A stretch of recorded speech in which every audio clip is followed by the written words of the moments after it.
fue el ministerio de Jesús y el llamado que hizo Jesús a sus discípulos. Bendito sea el Señor. Habla conmigo su Biblia en el capítulo 4, verso 12 en adelante. Vamos a ver, hermanos,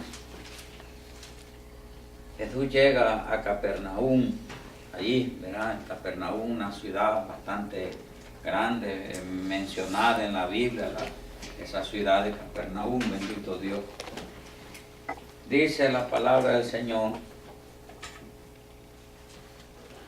12 en adelante, del 4:12 en adelante. Dice así, en el nombre del Padre, del Hijo y del Espíritu Santo. Amén. Amén. Cuando Jesús oyó que Juan estaba preso, volvió a Galilea y dejando a Nazaret vino y habitó en Capernaum, ciudad marítima, en la región de Zabulón y de Neftalí, para que se cumpliese lo dicho por el profeta Isaías, cuando dijo: tierra de Zabulón y tierra de Neftalí, camino del mar al otro lado del Jordán, Galilea de los gentiles. El pueblo asentado en tinieblas vio gran luz, y a los asentados en región de sombra y de muerte, luz les resplandeció. Desde entonces comenzó Jesús a predicar y a decir: arrepentidos, porque el reino de los cielos se ha acercado. Amén. Tomen su asiento, hermano. Sabemos que Juan dice que era el primo hermano de Jesús. Y vemos nosotros que Juan era un gran hombre, también tuvo una gran trayectoria, que dice la palabra del Señor que no hay hombre nacido de mujer como Juan.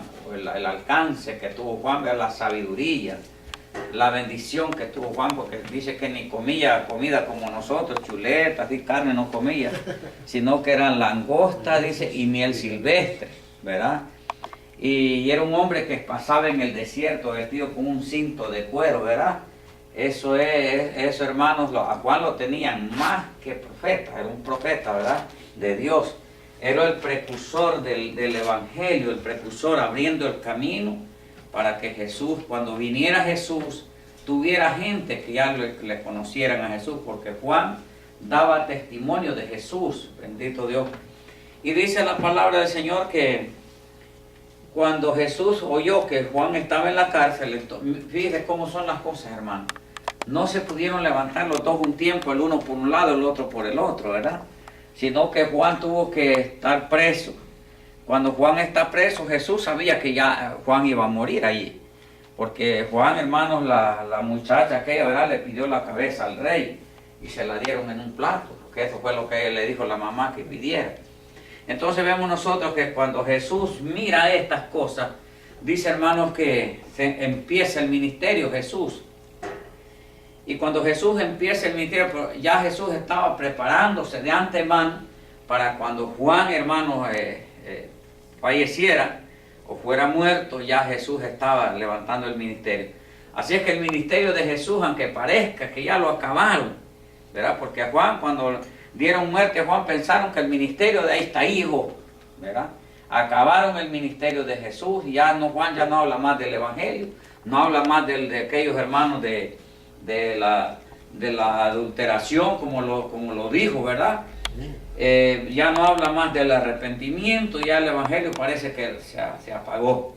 Pero no es que se apaga, sino que Jesús mismo sale levantando el ministerio que había dejado Juan.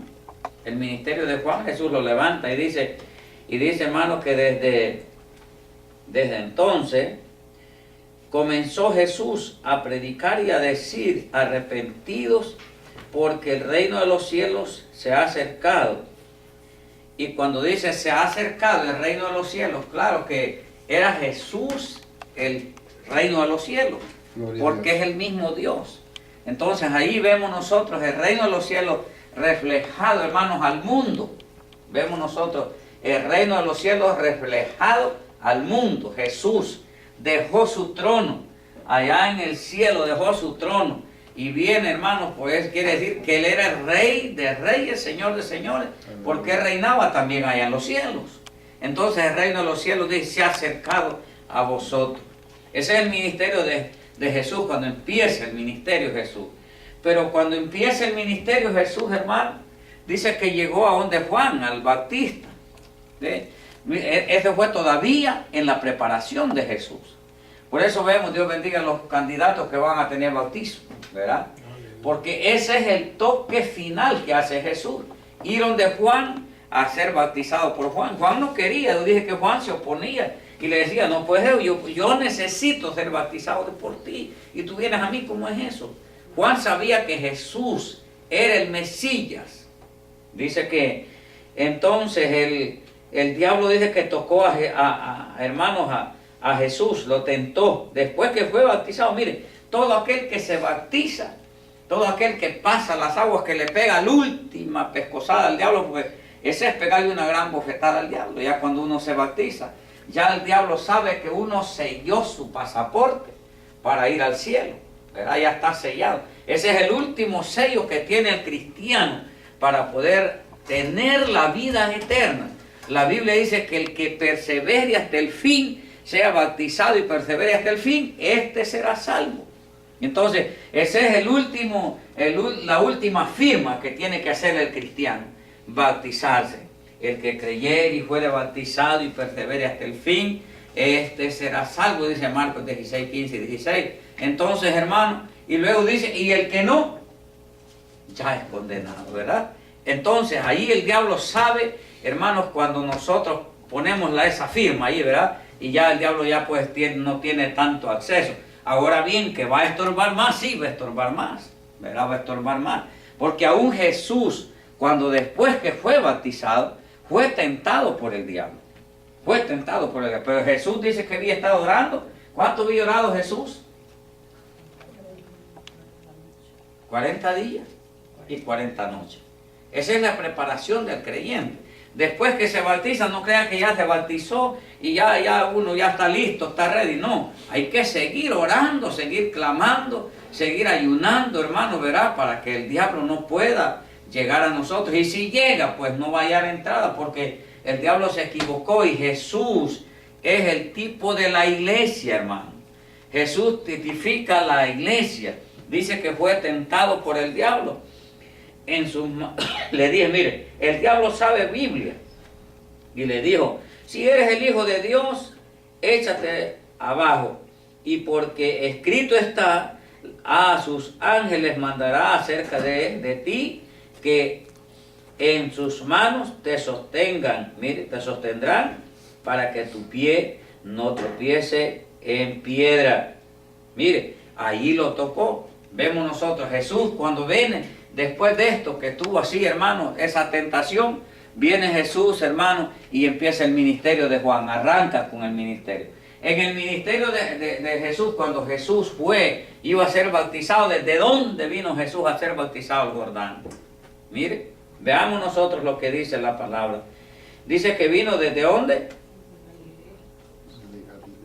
Desde Galilea. Fíjese, ¿a cuántos kilómetros está de Galilea? Si usted ha estudiado, hermano, dice que estaba, preso, volvió a Galilea, ese es Jesús, y dejando a Nazaret, vino y habitó en Capernaum, a 40 kilómetros, hermano, del Jordán estaba ese lugar, y vino hasta allí para que Juan le bautizara. No es cualquiera, podían haber muchos que bautizaban, podían haber muchos, hermanos, pero Jesús fue a Juan, era el indicado Juan para que le bautizara, bendito Dios. Juan era el indicado. Y cuando llega, vemos nosotros, hermanos, que Juan se le opone. Y dice que Juan se opone y le dijo, venid. Andando Jesús junto al mar de Galilea, vio a dos, cuando hace los llamamientos, ahí está haciendo el llamamiento. Jesús empieza a llamar el personal que va a trabajar con él. Hace el llamamiento, así como le llamó a usted, así también llamó a estos hombres. Y mire, hermano, una autoridad, podemos ver nosotros la autoridad de Jesús. No había espíritu todavía en ese entonces, no estaba el espíritu. Pero Jesús tenía una autoridad tan grande que la podemos ver nosotros cuando le dijo a Zaqueo, desciende. Mire, ese Zaqueo es un solo chollonazo por el árbol de sicómoro para ir a donde Jesús, a la casa, a recibir a Jesús. La autoridad de la palabra, porque el Espíritu no estaba todavía. Jesús no había sido levantado para que el Espíritu estuviera. A nosotros, a través del Espíritu, es que actuamos así. Porque el Espíritu está en cada uno de nosotros y nos hace sentir y nos hace, hermanos, que nosotros actuemos en el Espíritu. Si somos dirigidos por el Espíritu, ¿verdad? Si somos dirigidos por el Espíritu. Andando Jesús desde junto al mar de Galilea, vio, oígase bien, a dos hermanos, Simón, llamado Pedro, y Andrés, su hermano, que echaban la red en el mar, porque eran pescadores. Y les dijo, venid en pos de mí, y os haré pescadores de hombres. Y ellos entonces, dejando al instante las redes, le siguieron. Mire, hermano, ¿qué autoridad es? Si viene usted, bueno, que oiga decir que es Jesús, que oiga decir que uno anuncia el Evangelio, y le dicen, mire, hermano, vente conmigo, yo te voy a hacer pescadores de hombres, no de peces. Usted quizás risa le da o burla le hace, porque Jesús, este fue el llamado de Jesús. Les haré pescadores de hombres y no de peces. ¿Cómo entendemos nosotros pescadores de hombres? Mire, pero esta gente, con la autoridad de la palabra que tiene Jesús, dice que dejaron a lo que tenían ahí y se fueron siguiendo a Jesús. ¿Para qué? Porque ya Jesús los había elegido. Ya Jesús ya sabía que esa gente le iba a seguir a él. Ya Jesús sabía que usted iba a estar en este lugar adorando al Señor. Ya Jesús sabía que usted es elegido y que, hermano, es enviado, es apartado para Dios. Ya usted, hermano, cuando Jesús lo llamó, cuando le dijeron, ¿quiere aceptar al Señor? Usted dijo, sí, porque ya usted es elegido para Dios. Elegido ya, hermano, el Señor ya lo escogió, lo eligió. Ahora lo que lo hace es que los manda y vamos con aquella autoridad que Jesús los ha dado, bendito Dios. Ese es el ministerio de Jesús. Luego dice el llamamiento de hermano de Santiago, de Juan, hijos de Zebedeo. Hace otro llamado Jesús. Vamos a ver el ministerio de Jesús. ¿Cómo empieza ese ministerio? Empieza, hermano, con dos y sigue hasta que llama a los 12, bendito sea el Señor. Ese es el ministerio de Jesús, esa es la preparación de Jesús en su ministerio, andando, cumpliendo los 30 años, hermano. Empieza como 30, no tenía como año y como medio año de hermanos, andaba con sus discípulos y ya él, hermanos, empezaban a reflejar, empezaban a verse el ministerio de Jesús, que era un ministerio floreciente y que de la nada, hermanos, aquello de la nada, se levantaban hombres, mujeres que le servían a Jesús. Mire, la mujer es importante en el ministerio de Jesús. Gloria a Dios. La mujer es importantísima en el ministerio de Jesús. Fíjese, hermano, que había gente que Jesús, mire, las mujeres daban más ofrendas que los hombres. Sí. Las mujeres daban más ofrendas al ministerio de Jesús que los hombres. Porque a la mujer no le interesa quedarse sin nada. La mujer no le interesa quedarse sin nada, hermano. Lo da todo. Cuando ama, lo da todo. Y las mujeres amaban a Jesús y lo dieron todo. Vi a aquella viuda, hermano, que no tenía más que 2 blanquitas y la dio. Y los hombres quedaban de lo que les sobraba, ¿verdad? Pero esa mujer lo dio todo. Jesús dijo, ¿quién de ustedes cree que ha dado más que ha dado todo? ¿Ha dado más que esto grande? Mire, le dijeron, no, Señor, si algunos han dado huyazos allí de billetes.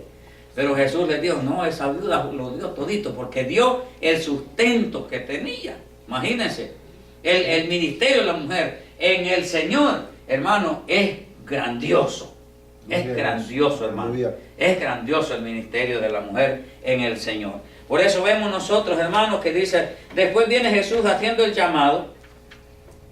Pasando de allí vio a otros 2 hermanos, Jacobo, hijo de Zebedeo, y Juan, su hermano, y en la barca son de Zebedeo, con Zebedeo su padre, que remendaban, fíjese, sus redes, y los llamó, y mire lo que les dijo, y ellos les dejando y al instante la barca y a su padre le siguieron. Mire, hermano, por eso es que la Biblia dice que el que no deja padre, madre, hermanos, heredades por causa de mí, dijo Jesús, no es digno de mí, no puede ser mi discípulo, no puede ser mi discípulo. Y estos hermanos andaban con su padre. Mire, hermano, dejar al pobre viejo allá en el mar, dejarlo metido allí y esto más con las redes rotas, ¿qué podía hacer este hombre? Y dejarlo, no estaba cerca, hermano, a donde ellos estaban, estaba lejos de donde ellos estaban. Y le llamó Jesús y se fueron y dejaron al pobre viejo ahí tirado en el mar. ¿No cree usted que eso es el que deja todo? Eso simboliza que nosotros tenemos que dejar todo, hermano. No importa, hermanos, lo que haya que hacer por la obra del Señor, pero nosotros tenemos que dejar todo. Bendito Dios. Y este dice que dejó todo. Dejaron el padre ahí tirado con aquel. Yo pienso que cada uno andaba a su red. ¿Ve? Cada uno andaba a su red, o sea, era un trasmayo quizás que andaba, pero eso se necesitan algunos 3, según ellos, ¿verdad? 4, andaban quizás alguien que les ayudara, pero ellos andaban los 3, dice la Biblia. Y entonces vemos nosotros que dejaron el viejo con todo aquello tirado ahí, con la barca, con todo lo dejaron tirado ahí. No cree usted, hermano, cualquiera puede decir, pero Cristo es injusto, ¿para qué llevó esos muchachos, verdad? Y dejó al viejo ahí solo, ¿ve? Pero ese es, hermano, viendo lo que se cumple la palabra, que el que no dejara todo por causa de mí, dijo el Señor, no puede ser mi discípulo. Estos habían pasado la prueba ya, hermanos, de que podían servir al Señor porque habían dejado el pobre viejo ahí tirado, ¿verdad? Y vemos nosotros que dice, y recorrió Jesús. Y ellos, dije, dejando al instante la barca y a su padre le siguieron.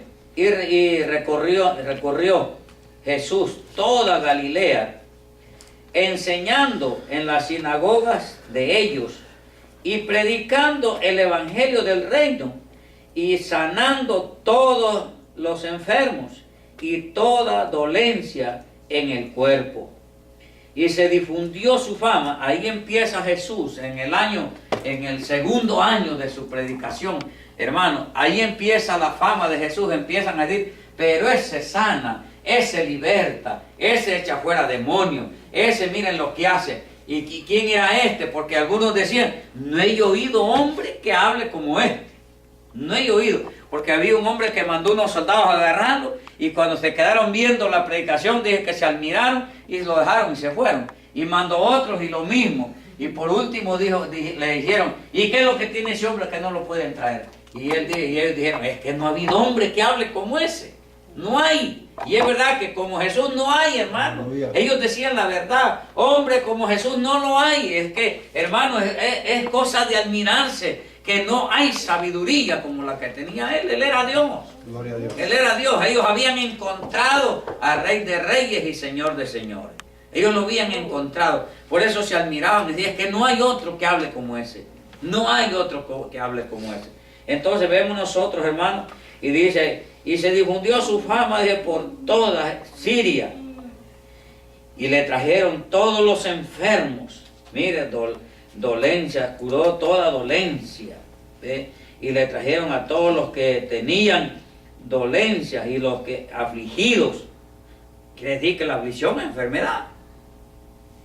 Hay uno que les agarra lloriqueo, desesperación, y todo eso es enfermedad, hermano. Ese es un espíritu malo, ¿verdad? Algunos que les agarran, no, que me siento triste y empiezan a llorar. Esa es enfermedad, bendito Dios. Por eso cuando usted ve a una gente que está algo melancólica, así, hermano, alívielo, ore por él, porque esa es enfermedad. Dice la palabra que le trajeron todos los afligidos. ¿Cuánta gente triste no hay a veces? Algunos están tristes, no tienen la renta, otros no han pagado el teléfono, se ponen tristes. Pero esa es enfermedad, hermano, sabiendo que tenemos un Dios de poder, sabiendo que tenemos el que lo tiene todo, pero en vez de pedirle, los ponemos tristes y hasta les olvida orar. Por eso no sanamos, porque se los ponemos tristes y empezamos a lloriquear y no buscamos la presencia de Dios. Pero si nosotros buscamos, como dice la palabra, buscar primeramente el reino de Dios y su justicia, las demás cosas nos vendrán por añadidura. Pero lo que hace el hombre, la mujer, es ponerse a llorar, bendito Dios. Esa es enfermedad, ese es un espíritu, hermano, que lo pone triste a uno, ¿verdad? Dice que esos espíritus también los sanó. Dice, los afligidos por diversas enfermedades y tormentos. Óigase bien, los endemoniados, lunáticos, mire, paralíticos, los sanó. Mira, el lunático es aquel que le pegan, como le dicen, ataque, ¿verdad? Ataque, dicen allá en mi país, aquí yo no sé cómo le llaman. No, eso es lunático, es alguien que varía de carácter. A cada luna tiene un carácter que cambia, ¿verdad? Cuando hay uno que cuando la luna está tierna, salen con unas rabietas, ¿verdad? Que a cualquiera se pueden comer en ese entonces, ¿verdad? Esos son los lunáticos. Pero vemos nosotros, eso es enfermedad también, hermano. Esa es enfermedad también. Por eso a veces, no me hables que yo ando mal. Esa es enfermedad también, hermano. Y eso lo curó Jesús. ¿No se ha fijado que a veces uno, entre los padres, los hijos y los padres, ven, mira, no me hables ahora que no estoy para ponerte cuidado? Eso es lunático, eso es ser una persona enfermo, ser enfermo, enfermedad, ¿verdad? Y a veces los hijos están ahí queriéndole hablar al padre o a la madre y le sale con esas palabras. Eso es lunático, que hermano está desesperado, ¿verdad? El espíritu que tiene es un espíritu, hermano, de error, bendito Dios. Jesús dice que sanó todos esos enfermos. Los paralíticos, ¿ve? Los paralíticos, porque la ira no es de Dios. La ira es un espíritu de ira, hermano. Cuando llega la ira, llega la contienda, ¿ve? Llega la contienda. La contienda va a estar compaginada con la ira. Ellos dos se tienen ese compaginamiento y cuando empieza a dialogar y empieza la ira, empiezan a sacarse cosas que ni quizás, hermano, tiene añales que pasaron, pero las empiezan a sacar ahí, ¿verdad? A sacarle todos los trapitos al sol, ¿verdad? Entonces viene la ira, cuando viene uno y le acuerda, pero que tú hiciste tal cosa en tal año. Todavía usted, cuando recuerda esos tiempos, usted todavía le falta que dejar eso, hermano. Le falta que dejar eso. Por eso es que hay hombres, hay mujeres, hermano, que pasan una vida, como dicen, como perros y gatos, ¿verdad? En la casa. El uno gruñe, el otro aruña, ¿verdad? Y así. Entonces, bueno, no hay ese amor, no hay esa paciencia. Allí hay un espíritu de error. Un espíritu de error. A veces, quien provoca el espíritu de error en la casa, más posiblemente es el hombre. Porque el hombre quiere llevarse, ser como dicen, el león allí de la selva. El león, dicen algunos, ¿verdad? No, que yo soy el que manda en la casa, yo soy el que manda. Y a mí se me tiene que obedecer lo que yo digo, porque esta casa, dicen, yo la mantengo. Mire, hermano, ahí le está sacando a la mujer hasta la comidita. ¿Sí? Hasta la comidita le saca ahí. Yo mantengo esta casa. Y entonces viene la mujer y le dice, mira, si yo ni contigo, yo solita me mantengo. Empiezan las iras, empiezan los pleitos, empieza todo. El matrimonio tiene esos problemas, hermano, ¿verdad? Pero eso es enfermedad. Esa es enfermedad. Y hay uno que solo ese la puede sacar, que se llama Jesús de Nazaret, ¿verdad? Ese dice que curó todos esos tormentos, ¿verdad? Tormentos son a veces, hermanos, rabietas, ¿verdad? Los endemoniados, los lunáticos, los paralíticos, los sanó. Y cuando sanó esto, Jesús empieza su fama. Porque eso quizás se daba mucho a menudo, hermano, en la parte oriental, ¿verdad? En la parte de Oriente donde andaba Jesús, eso se daba mucho. La gente era gente poderosa. Por eso los hombres se quedaron hasta el día de hoy. Muchos hombres, hermanos, de ahí, de Asia, del lado de Siria, los árabes, los israelitas, los griegos, hermanos. ¿Cuánta gente de esa? Esos tienen un montón de mujeres porque ellos son los que mandan. Ellos son los que mandan. Yo hablo con uno que es árabe, hermano, que es de esos musulmanes. Que tiene aquí el hermano un seguro, ¿verdad? Y vamos a pagar el seguro de la van ahí. Y conmigo se ha hecho bien amistoso él. Y mire, hermano, pero yo le seguro decir, me dice, ¿será malo, le dije yo, que el hombre pueda tener 2 o 3 mujeres? Y me dice, no, si las puede mantener, ¿y para qué? Eso no es malo si las puede mantener. Mire, hermano, qué sentido de esa gente. Y me dice, no, porque imagínate que la mujer que no dejó descendencia con los 7 hermanos vivió hasta que dejó descendencia. Y me empieza a sacar eso, ¿verdad? Y le digo yo, ¿y cómo tú crees? ¿Cómo tú crees? que en este tiempo el hombre puede hacer eso. Y me dice, sí, lo puede hacer si eso es palabra de Dios que lo dice. Mire, hermano, la gente de Oriente, se creen que ellos son los, como dicen, la última Coca-Cola del desierto. Ellos son los que mandan y ellos son los que mandan. Aunque vayan, hermanos, con las patas todas torcidas, pero ellos son los que mandan. Jesús, cuando mira esto, ¿verdad? Mira esas cosas y mira eso, sana a todos esos, entonces empieza Jesús a dar 111 versículos en un sermón.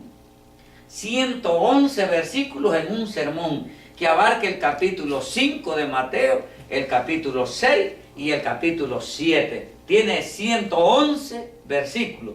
Y empieza Jesús cuando vio todas estas cosas que la gente le seguía. Mire, hermano, hay que aprovechar cuando está toda la gente. Cuando está toda la gente en la iglesia, es de aprovechar y dar un sermón de esos, hermanos, que toque todas las fibras de cada uno de nosotros, porque cada uno de nosotros tenemos cosas diferentes. Entonces, cuando vemos nosotros las cosas diferentes que Jesús les habla, hermanos, en el Sermón del Monte, dice la palabra del Señor que según era la autoridad que tenía Jesús, nadie se quería ir de oír este sermón. Y era un sermón larguísimo, porque eran 111 versículos, hermanos. Entonces vemos nosotros que eso a la gente le atraía. Y cuando vieron esa fama, cuando vieron que Jesús sanaba a los enfermos, los paralíticos, los cojos, los ciegos, los mancos, hermanos, toda esa gente, los sordos, los mudos, eran sanados, y aún los espíritus inmundos salían de los cuerpos. Entonces la fama de Jesús sigue el año de la popularidad de Jesús. Y cuando sigue ese año de la popularidad de Jesús, hermano, entonces vemos nosotros que los tumultos de gente llegaban a Jesús. Como llegan aquí, mire, hermano, son tumultos. Fíjese, hermano, que comerse esta palabra no es fácil. No es fácil, ¿verdad? Pero vemos nosotros, hermanos, ¿verdad? Que la palabra del Señor dice que eran tumultos de gente que andaban con Jesús. Y Jesús aprovecha y da el sermón del monte. Y cuando da el sermón, hermanos, del monte de los olivos, dice la palabra del Señor, que empieza a dar las bienaventuranzas. Mire, en las bienaventuranzas de Jesús, Él agrada a toda la gente, hermano. Cuando da las bienaventuranzas, la gente parece que le gusta las bienaventuranzas, porque bienaventuranza es decir, gracias, recibimiento a la gente con la bienaventuranza. Pero en la bienaventuranza, algunos entendían lo que es bienaventuranza y otros no entendían lo que es bienaventuranza. Pero ellos se sentían atraídos porque en algunas ocasiones Él decía, bienaventurados los pobres en espíritu, bienaventurados los que sufren. Ahí había gente pobre que sufría, hermano, que era despreciado de la sociedad. Entonces esa gente estaba ahí con Jesús, quizás dando palmetazos de mano o quizás dando gloria a Dios, aleluya. Pero esa gente estaba contenta porque dijo, bienaventurados los que sufren por causa de mí. Entonces esa gente estaba con Jesús. Pero bien, allí empieza a dar las bienaventuranzas. El ministerio de Jesús dice, y viendo la multitud, subió al monte y sentándose, vinieron a él sus discípulos. Y abriendo su boca, les enseñaba diciendo, mire hermano lo que les decía, bienaventurados los pobres en espíritu, porque de ellos es el reino de los cielos. ¿Cuántos afligidos no había allí? Ahí habían cientos de afligidos, porque ya la esperanza de salvación ya se les estaba troncando, porque la ley era para acusar únicamente. La ley, si miraban uno que estaba haciendo una cosita mala, lo llevaban al tribuno y lo agarraban a pedradas, hermano, ¿verdad? Si quizás estuviera en los tiempos de la ley, ninguno de nosotros estuviera aquí porque miramos el montón de piedras ahí y los iban a apedrear. Quizás ninguno, porque aquí hay mentirosos, hay unos que tenemos todavía esa mala licencia, hermano, que nosotros controlamos todavía. Hay unos que odiamos, otros chismosos y así. Quizás el montón de piedras ahí fuera para nosotros, porque entonces eso era para ellos, para todos esos que cometían esos errores, que levantaban falsos testimonios. Empieza Jesús a predicar todo eso. Cuando empieza a predicar todo eso, yo pienso, hermano, que esa gente pelaba los ojos y dice, ¿cómo es que predica ese evangelio? ¿Verdad? ¿Cómo es que este evangelio es así? Porque Jesús empieza y les dice, bienaventurados los pobres en espíritu, porque de ellos es el reino de los cielos.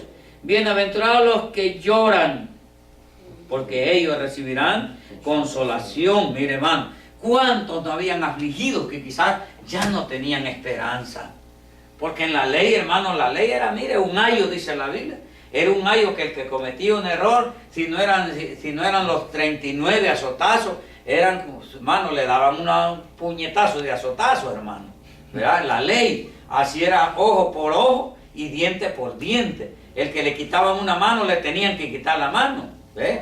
El que hacía una cosa, se la hacían a él. Entonces, había mucha gente afligida en ese entonces. Había mucha gente triste, afligida, que ya no hallaban cómo hacer. Imagínense que el que robaba, le daban corte chaleco. ¿Ves? El que robaba, hermano, ese le daban corte chaleco. Y al que sabía que iba a robar, ese ya si robaba, no tenía que volverlo a hacer, porque si lo volvía a hacer, lo mataban. Si se daba cuenta, los del concilio, de la ley, hermanos, lo tenían que matar. Entonces, por esa causa, en ese entonces, un asesino, un ladrón, ¿verdad?, era llevado a la cruz el día de hermanos, de la fiesta, hermanos, de los tabernáculos. Era llevado a la cruz allá, la fiesta que hacía en Jerusalén, y lo crucificaban ahí soltaban uno y dejaban uno libre. En ese entonces cayó Jesús, hermano, en ese entonces, ¿verdad?, cayó Jesús. ¿Cómo fue que cayó Jesús? Un blasfemo, porque según ellos había blasfemado de la palabra de Jehová. Jesús dijo que él derribaba el templo y en 3 días lo edificaba. Ellos no entendieron esa palabra. No entendieron. ¿Oíste cómo fue? Ese es un blasfemo. Y por eso lo llevaron a la cruz y fue crucificado, porque era un blasfemo. Y es decir que un mentiroso, hermano. Hoy un mentiroso lo llevaran a la cruz si fuera la ley. Lo crucificaran ahí en la cruz. El día de la fiesta que hace la iglesia. La iglesia tiene muchas fiestas, ¿verdad? El día del Padre, el día de la Madre. Aquí hacen, hermanos, fiestas. Hasta el día del trabajador, ¿verdad? Que hacen y todos son vagos. No les hacen el día del trabajador. En esa fiesta reunían, hermanos, en la Pascua se reunían y crucificaban uno. ¿Y sabe por qué es que la Pascua es movible? No cae un solo periodo. A veces cae en marzo, hermanos, a veces cae a los últimos días de abril. Y a veces así, la fiesta de la Pascua es movible, ¿verdad? No cae siempre en un solo periodo, ¿verdad? ¿Por qué es movible? Porque los judíos buscaban que la luna estuviera de llena, que estuviera de toda la noche, para andar el culpable por las calles, golpeándolo, azotándolo, hablando, hermanos, con grandes fuerzas, ¿verdad?, hablando a esa gente, para poder andar toda la noche ese cristiano ahí. Mire qué cosa, hermano. Esas cosas las hicieron con Jesús. Por eso Jesús, cuando habla en el Sermón del Monte, hermanos, les está diciendo todas esas cosas, ¿verdad? Y el mensaje lo alargó, que llegó a 111 versículos. Y dice la Biblia que nadie se quería ir de ahí. Porque a algunos les tocaba, pero se aguantaban. Porque si decían, hermano, algo, estaba la palabra que lo defendía, ¿verdad? Ahí la gente estaba, hermano, apercibiéndose. Dice, bienaventurados los que lloran, porque ellos recibirán consolación. Bienaventurados los mansos, porque ellos recibirán la tierra por heredad. Óigase bien, los mansos. Pero ¿quién era manso en ese entonces? Ni el concilio de los judíos no era manso, nada, porque esos mataban a diestra y siniestra. Y eran sacerdotes de la ley. Sacerdote, la palabra sacerdote quiere decir que eran gente que sabían de la ley, gente entendida de la ley, era que sabían, como lo hacen hoy, un intérprete de la ley. Ahora, hermanos, hay leyes, ahora como decimos, un abogado sabe de mucha ley. En ese entonces no era abogado, sino que era sacerdote de la ley, porque podía acusar. Entonces vemos nosotros, hermanos, recibirán los mansos, dijo él, recibirán la tierra por heredad. Pero ¿y quién había manso ahí? Todos eran un toro.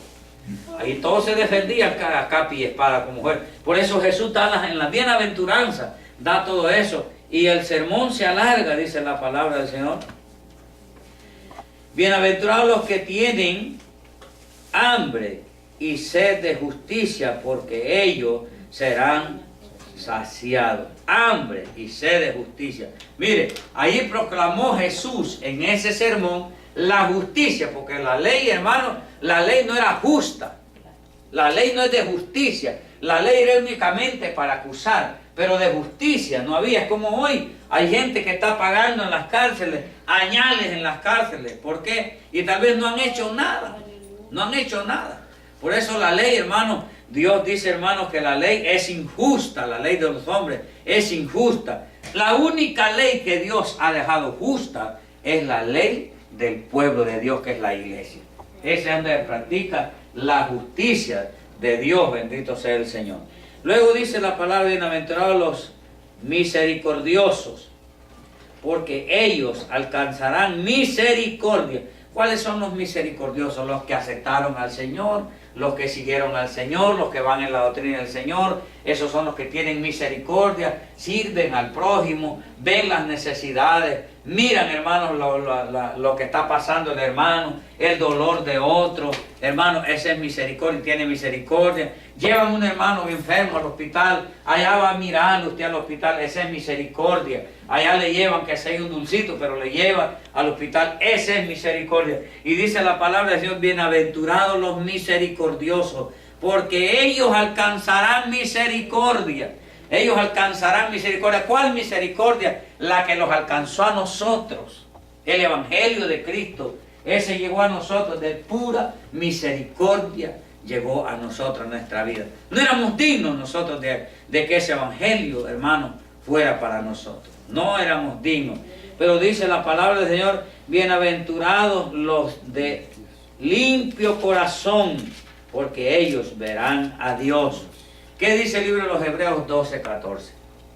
Sin paz y sin santidad nadie verá al Señor. Los de limpio corazón. Limpio corazón es que no desee un mal para nadie. Limpio corazón es aquel que practica la palabra, aquel que se guarda, aquel, hermano, que está siempre haciendo el bien, aquel que tiene el amor para su hermano, aquel que le ayuda a su hermano, aquellos que comparten. Eso es limpio corazón, sin andar, hermanos, con crítica, porque hay muchos de, mira, me despreció y yo le di tal cosa y mira lo que me hizo. Eso no es ser limpio de corazón, ¿verdad? Lo que da la mano derecha, que no lo sepa la izquierda, y lo que da la izquierda, que no lo sepa la derecha, ¿verdad? Eso es ser limpio corazón. Y dice, hermanos, porque ellos verán a Dios. Luego dice, bienaventurados los pacificadores, porque ellos serán llamados hijos de Dios. ¿Ven? Aquellos que no se enojan, aquellos que son pacíficos, pacificadores. Quiere decir que aunque le digan lo que le digan a usted, hermano, deje que eso resbale, que usted no le ponga cuidado a eso, ¿verdad? Pero nosotros, si nos dicen una, salimos con otra. No, nosotros casi tenemos la ley, hermano, del talión, que ojo por ojo y diente por diente. Me la hizo, me la paga, ¿verdad? Me la hizo, me la paga. Eso no es ser pacificadores. Pacificadores es, usted le haga una cosa y usted lo que tiene que hacer es mejor decir, Señor, que se haga tu voluntad, ¿verdad? Eso es pacificadores, porque ellos son llamados hijos de Dios. Bienaventurados los que padecen persecución por causa de la justicia, porque de ellos es el reino de los cielos. El versículo 10. Mire, bienaventurados los que padecen persecución. Usted lo persigue y tal vez ahí va y no va con la 45, como dijo un hermano allá una vez, ¿verdad? Yo soy creyente, pero la 38 no es creyente, ¿verdad? Mire, hermano, es difícil y queremos decir nosotros que nosotros debemos de ser pacíficos, hermano. Debemos de soportar, debemos nosotros, hermanos, de aguantarlo, ¿verdad? Bienaventurado, dice, sois cuando por mi causa os vituperen y hagan y digan toda clase de mal contra vosotros, mintiendo. ¿Qué dice el 12? Gozaos y alegrados, porque vuestro galardón es grande en los cielos, porque así persiguieron a los profetas que fueron antes de nosotros. Mire, pero si nosotros los persiguen, quizás, ¿verdad?, actuamos mal. ¿Verdad? Quizás actuamos mal, hermanos, si los persigue alguno a nosotros, ¿verdad? Lo voy a vigiar y lo voy a agarrar de escondida, lo voy a agarrar, donde no me mire nadie, y estamos ahí, ¿verdad? Mire, hermano, eso no es de Dios. Cuando vemos nosotros estas bienaventuranzas, dice la palabra del Señor, que el que cumpla todo eso, todas esas cosas, el que se guarde en esas cosas, no es difícil como dice la Biblia, porque no está en el cielo, hermano. Para que digamos nosotros, no hay quien la vida trae al cielo, no hay quien la traiga. Y dice la palabra del Señor, y no está al otro lado del mar, para que digan quién pasará para que la traiga de allá. No, nosotros la tenemos en la mano.